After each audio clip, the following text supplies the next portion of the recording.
Hey guys, glad you could join me today. In this video we're going to look at how to use dForce to make an indent in a bed when a character is sitting on it. Before I get started, a huge thank you to everybody who subscribed to this channel, and of course to everybody who has supported me on Patreon.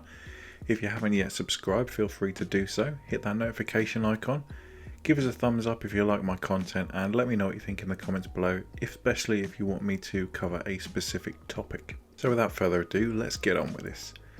So I've got a bed loaded into the scene here, and what we need to do is change our view to wire texture shaded so that we can see the wireframe, so we can see all the polygons. Now I'm quite lucky that this bed has got a lot of polygons already, so we probably don't need to subdivide this surface. However, if you've got a very primitive bed with not many polygons, what you're going to need to do is export your mesh into hexagon and subdivide the surface so that you have lots and lots of polygons to work with.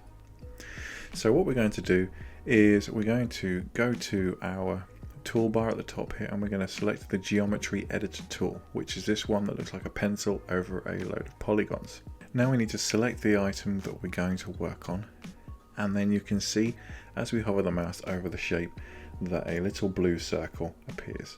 Now by holding the control key we can roll up on our mouse wheel, which will increase the size of our selection tool, and when we right click over it we can choose how to select.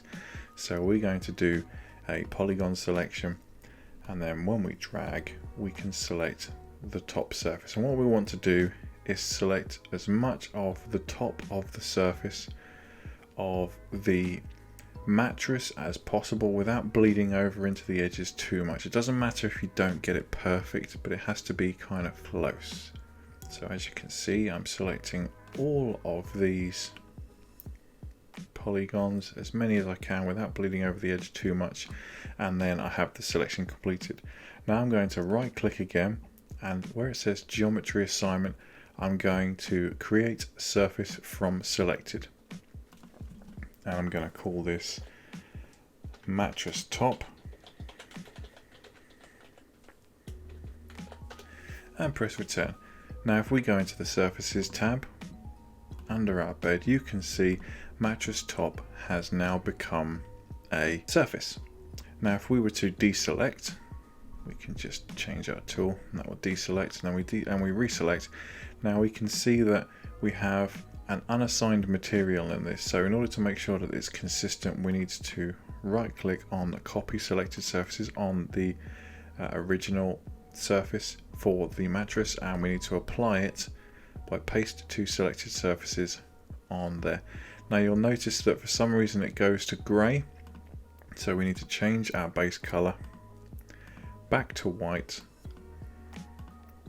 and there we go. So now if we were to quickly go into NVIDIA IRA mode, we shouldn't see any difference in color. We should see that that's exactly the same color. Now what we need to do is, with the whole bed selected, we're going to quickly jump out of NVIDIA mode. We're going to go to edit, object, geometry, and we're going to add a dForce modifier dynamic surface. Now what this will do, it will apply the dForce modifier to all three surfaces. So what we need to do is, in the two surfaces that we don't want to simulate, we need to select the simulation tab in that surface and turn it off, and then do the same thing for the wood, turn that to off like so. And then in the mattress top, what I want to do is I'm going to change the density to 25 like so, and I'm going to go into our simulation settings, into our environment, and I'm going to turn gravity to -0.2 like so. That's all we need to do for that particular thing. So what we're going to do now is we're going to create a new, rather than put a character on this bed, to speed things up, we're going to create a new primitive, and it's going to be a sphere, and it's going to be 0.5 meters, and it doesn't matter how many segments and so on we have. So we're going to select that and raise it up, and then we're going to put it so that it's just above the surface of the bed like that. And I'm going to drag it into the middle, like so. And the last thing that I'm going to do is run the simulation. So hopefully, if I hit simulate, as you can see, we now have an indent in our mattress, like so.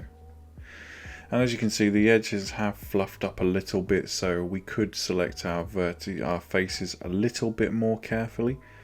But for the purposes of just creating a simple indentation on the bed, that's how it's done. I hope you enjoyed this video. Thanks very much for watching. I'll see you in the next one. Bye bye.